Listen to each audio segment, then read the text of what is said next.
Hello everyone and welcome to another episode of Bible Illustrated Hands. I have planned a very different episode to this one that I'm recording right now. Initially my plan was to make an episode on the gloaters who gloat over the destruction of Notre Dame. But as I was recording it, my phone battery died. Just as I was about to wrap up the video. So I took it as a sign to make an actual Pencils and Prayer Ropes episode about it, and I hope to finish it even tomorrow. But I'll have to be quick because I'm late on the schedule as regards to Pencils and Prayer Ropes. So today's question comes from Alexander. He says, could you recommend any methods to find a spiritual father? I'm currently living in a country where Orthodox churches are limited and most religion is heavily controlled by the government. Thank you for your question, Alexander. And yes, your issue is a heavy one. I will share my story, how I found my spiritual father. And my spiritual father lives in Texas. And most of you should be like, but boy, and you're in Serbia, you're like surrounded by Orthodox priests. And I'm like, well, it's true, but that does not mean that one of those priests was meant to be my spiritual father. No, I'm not saying that I'm special and that I require a specially imported spiritual father, but just that, he was the right spiritual father for me. So how did I find my spiritual father? Well, I was really depressed over one of my friends essentially starting to do drugs, and I was sort of tempted, to join the so-called genuine Orthodox Church movement, also called Zealots. These are people who consider the canonical Orthodox churches to be in heresy over mostly calendar, but as of recent also as regards to ecumenism.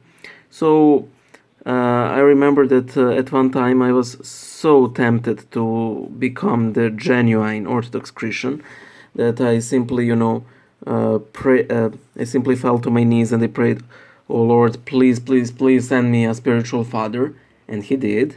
As I said, I was at that moment really, depressed over that friend of mine, and I was at the time I was attending Orthodox Yahoo chat rooms, and there I met this woman, and she suggested, "Oh well, I can get you in touch with this and that priest." I won't name him because, spiritual father benefits, and she did. He gave me some very good advice, and we kept on conversing, and after like months and months and months of regular correspondence, I suddenly realized, well, this priest is practically my spiritual father. He dispelled all of my doubts. He helped me, come to terms with what has been afflicting me. He has tied me more firmly to my church, and so on. So what am I trying to say with all of this?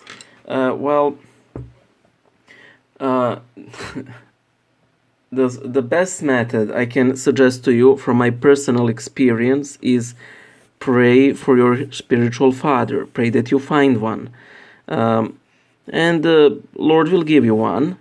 We can't know when, we can't know how, we can't know whom, but it will happen. And who knows, maybe the Lord determines that you don't need one particularly urgently, but maybe He also thinks that you do. Of course, the next question that most people have is usually, well, what if I can't find a spiritual father? And this issue has been dealt with, by many elders of the Orthodox Church, And their question, their answer is very unified, and it is rather simple.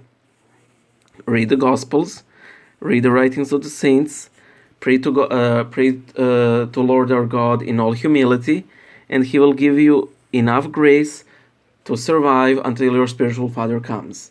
And this is a very similar advice that I generally like to give when people have different sorts of anxieties. Oh, what if I can't find communion? Or what if I can't? What if I can't get to confession? What if I die unbaptized? You know, all of those are basically anxieties, and you shouldn't worry too much. The Lord looks upon the intents of our hearts, not upon the circumstances of our lives so much, of course, except when they're to our benefit. So just keep praying, and the Lord will hear your prayer in this or that way. There are many. Also, I usually like to, suggest some Orthodox groups. I usually recommend Orthodox Hipster Hour on Facebook or Orthodox Christianity on Reddit, because these places have some very good communities, and while not ideal, because the community should be something that you have in real life, not online, it may serve a very good purpose until the next best thing comes, which is your, of course, spiritual father. Also remember, the spiritual fathers aren't magic. They're mostly there to teach you obedience, to say no to your ill-advised wishes. At least that's my experience. So just keep praying, and it will all come when the time is right. Bye.